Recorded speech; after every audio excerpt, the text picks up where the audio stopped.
I want to bring in Oleg Pynda to discuss this further. He is the executive director of the Ukrainian Community Center of Washington State. And Oleg, I just want to say, you're from Lviv, where I am now. And first of all, what a beautiful city in the best of times. And even in Thank the you. worst of times now, it is still a beautiful city that's suffering so much. I'm just wondering what you think. When you saw the airstrikes here yesterday, what was going through your head? Well, it's rather difficult, seeing the places where we've been born, where we've been walking, enjoying and seeing now all this destroyed, especially the first strike that hit actually the factory where I used to work almost 10 years, which was destroyed. So yes, it hurts my feeling and it makes me sad. Oleg, President Biden said the United States will welcome up to 100,000 Ukrainians fleeing Russian aggression. I know it sounds like a simple question, but if you're a Ukrainian trying to get out of this country right now, out of the country where I am, how would you get to the United States? What's the process of getting where I am to where you are? Well, this is a difficult and lengthy process, unfortunately, because first of all, you have to petition in order to be processed as a refugee within the United States. And you have to have the relatives who would petition and sponsor you there. And then the whole process of checking background, terrorism organization, relations and stuff like that. So it takes a lot of time. So when President Biden stated that 100,000 Ukrainians will be welcome to the US. My hope and prayer of all Ukrainians and relatives there, and fellows Ukrainians here in US is that there should be done some expedite way to help those refugees to be admitted into the US.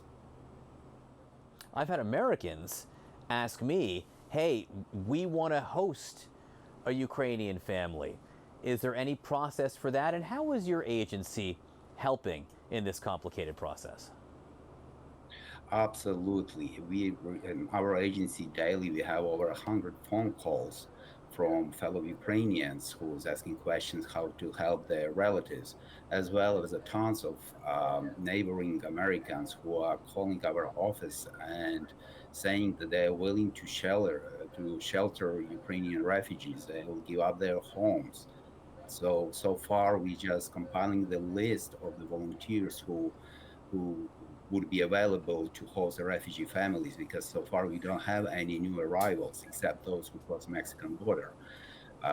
And we are collecting goods, making sure the financial situation will be an appropriate level. We are working, and Seattle and Washington State is very welcoming state for the refugees, and we are working with the governor, with the Office of Refugee and Immigrant Assistant of Washington State, the Office of Refugee and Immigrant Affairs of Seattle. We are securing funds to help in address immediate needs, as well as to address mental health stage of the refugees, because most of them would arrive here with a post-traumatic stress, and so many other issues, depression.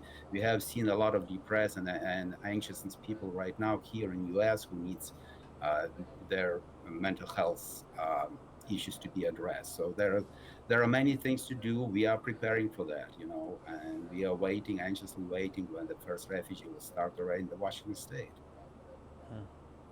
Am I right that Washington State has received more Ukrainian immigrants over the last 10 years than any other state? That's absolutely true.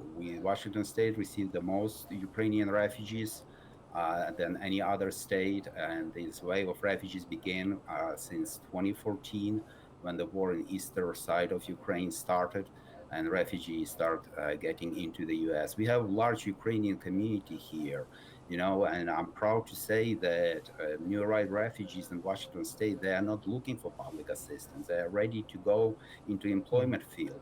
They are working, they're paying taxes.